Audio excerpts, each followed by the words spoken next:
Vamos a hablar de fuerza y vectores. Como vimos anteriormente, los vectores, fuerzas se pueden sumar. Entonces, estuvimos viendo dos métodos, el método de polígono y paralelogramo. Entonces, en el sistema internacional, la unidad de fuerza es el newton.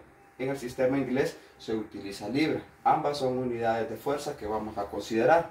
Una igualdad, una libra equivale a 4.45 newton. Entonces eso es lo que tenemos que trabajar y vamos a ver más adelante los efectos que las fuerzas producen sobre los cuerpos, una de moverlos y la otra es que si uno lo mueve, lo deforma. Entonces más adelante lo vamos a enfocar. Entonces para trabajar con fuerza y vectores tenemos que comprender qué es lo que ocurre en realidad. En los ejercicios de método de polígono y paralelogramo trabajábamos con lo que era las fuerzas y encontrábamos la resultante. Entonces ahora vamos a ver esa fuerza resultante cómo se divide y para eso tenemos que comprender los componentes de la fuerza.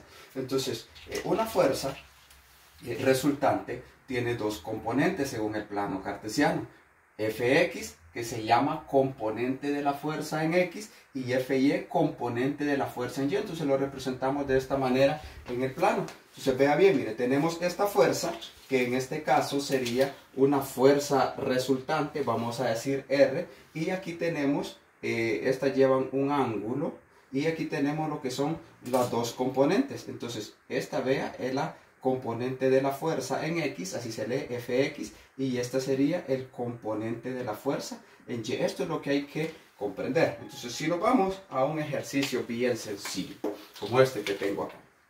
Dice, encontrar la componente horizontal y vertical de una fuerza de 120 newton, no lo vaya a confundir como norte, por ejemplo, es newton, a 50 grados. Entonces, ve, aquí está todo lo que tenemos que plasmar en base a lo que está acá. Componente horizontal sería entonces X, componente vertical sería Y. ¿Y qué es lo que hacemos? Mire, ve, como en los otros ejercicios. Bien sencillo. Primero, vemos los datos. Vamos a encontrar las componentes de esta fuerza que tiene 120 newton a ese ángulo. Primer paso es hacer la escala.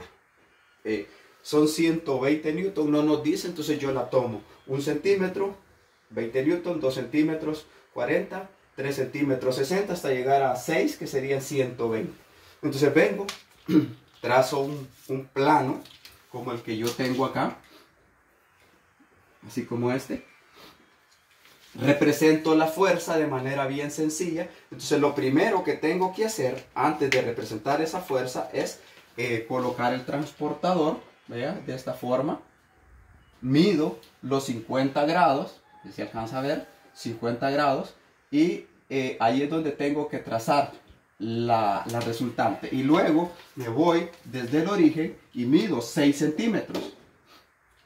De acá para acá tiene 6 centímetros y represento la fuerza. No digo la fuerza es de 6 centímetros, sino que equivale a 120 newton. Entonces vean ustedes, fuerza 120 newton. Entonces ya la tengo representada. Después vengo, marco el ángulo para acá, así como lo tengo, y digo que es un ángulo de 50 grados. Y ya tengo prácticamente lo que es la fuerza representada. Pero como me están pidiendo los componentes, entonces estamos utilizando lo que son métodos gráficos. Entonces, ¿qué es lo que hago en este caso?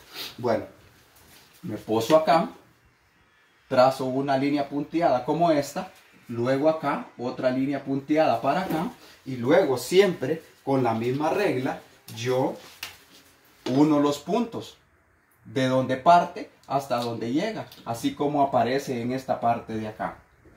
¿Ve?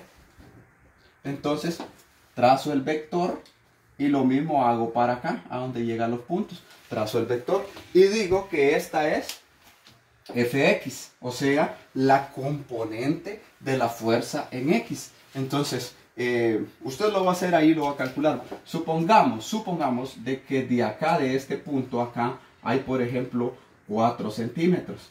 Pero usted no va a decir que Fx es igual a 4 centímetros, sino que vamos a decir, a convertirlo de un solo. 1 centímetro vale 20 newton, entonces si son 4 centímetros, entonces Fx vamos a decir que son 80 newton. Eso vale la fuerza en X. Y si nos vamos a Y, imaginémonos que para arriba nos dice que son 5 centímetros. Entonces vamos a decir que son 100 newton. Entonces prácticamente esto sería la respuesta del ejercicio. Lo importante en esto es también representarlos acá. Representamos FY y representamos Fx de esta forma. Y eso sería prácticamente la solución del ejercicio para lo que es fuerza y vectores, tomando lo que es una fuerza resultante y calculando los componentes con métodos gráficos. Eso sería prácticamente todo. ¿Qué necesitamos? Un transportador, una regla, hacer una escala.